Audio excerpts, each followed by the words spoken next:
Bonjour à tous et bienvenue dans ce nouveau rendez-vous de 6 minutes chrono. Nous recevons aujourd'hui Pascal Demeyrer. Bonjour. Bonjour. Pascal Demeyrer, on vous présente plus, on va quand même vous présenter. Vous êtes professeur en section économie à l'École normale supérieure de Lyon et vous êtes fondateur et directeur, c'est ça, des Journées de l'économie. Les Journées de l'économie, ça sera cette année 5, 6, 7 novembre, 3 jours, dans plusieurs endroits de Lyon.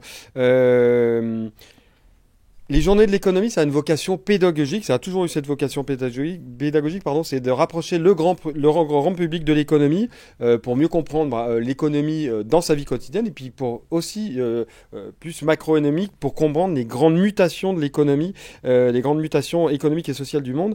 Il y a à peu près 70 conférences, 250 intervenants, tout est gratuit. Cette année, le thème, c'est réparer, imaginer, rassembler. Alors c'est vrai que d'emblée, à première vue, on dit trois mots qui semblent dissonants un peu avec la notion d'économie. En quoi l'économie, justement, peut réparer, imaginer, rassembler? Alors, je pense que l'économie, fondamentalement, elle a un rôle, c'est d'essayer d'améliorer le bien-être des populations, de trouver, en fait, des solutions.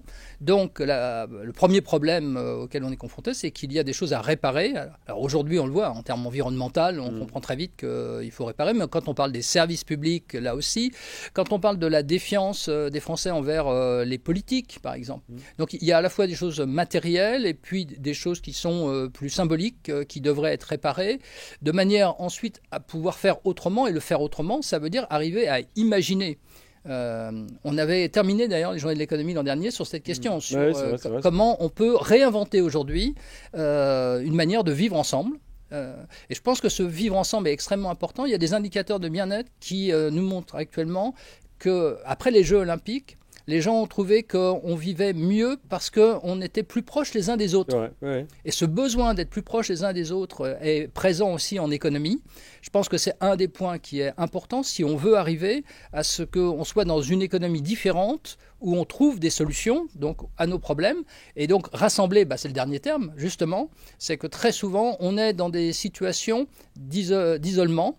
Et par exemple, les entreprises ont un management souvent qui est vertical, et on voit bien qu'un véritable enjeu en France, c'est de passer à un management un peu plus horizontal, où les individus prennent des initiatives, donnent du sens à leur travail, et finalement arrivent à s'impliquer. Je pense que l'entrée des nouvelles générations dans la vie économique dépend de ces questions, si on arrive à réparer, imaginer et rassembler pour leur donner un avenir. Et ça veut dire que pour imaginer des alternatives, pour imaginer autre chose, il faut arriver à s'extraire des cadres de pensée traditionnels qui sont les nôtres. Comment on fait justement pour sortir de ces schémas, de ces logiciels qu'on a depuis très très longtemps?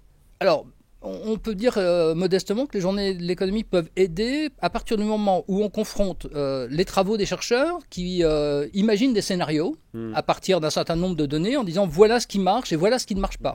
Deuxièmement, je pense qu'il faut confronter le local et le global.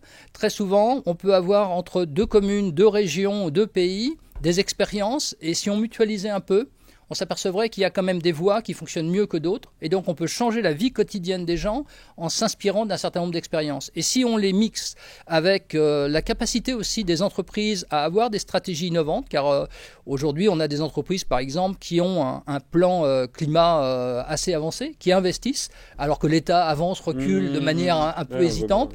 Une entreprise, elle est obligée, si elle a un plan d'investissement, de le faire sur 10 ou 20 ans.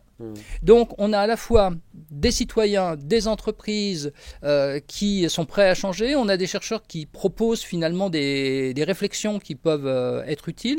On peut comparer avec ce qui se passe dans une autre région ou dans un autre pays. On le fera, puisqu'on a la maire de Manchester qui vient au GECO.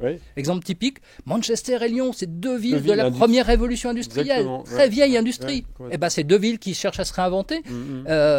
Peut-être qu'on peut arriver comme ça à avoir des mutualisations d'expériences qui nous permettront aussi au niveau des citoyens d'améliorer leur vie quotidienne. Et justement, bonne transition, parce que je voudrais quand même qu'on parle de l'élection présidentielle américaine, puisque effectivement, l'économie, ça reste une des préoccupations des Américains, mais finalement comme des Français. Il y aura une conférence sur ce thème-là. Quel que soit le scénario, que ce soit Kamala Harris ou Donald Trump qui passe, ça change quoi pour l'Europe? Ça va changer quoi pour l'Europe? Alors, je ne pense pas que l'Europe puisse compter beaucoup sur les États-Unis.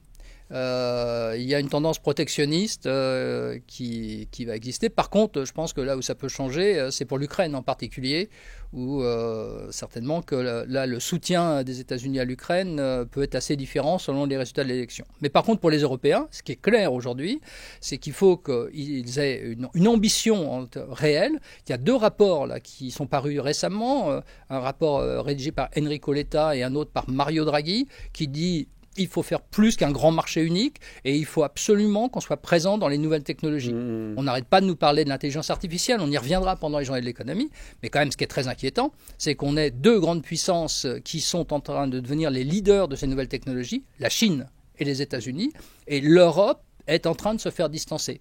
On fait moins de gains de productivité que ces économies, on est en train de s'appauvrir relativement, et à la fin, on va être dépendant réellement de ces technologies.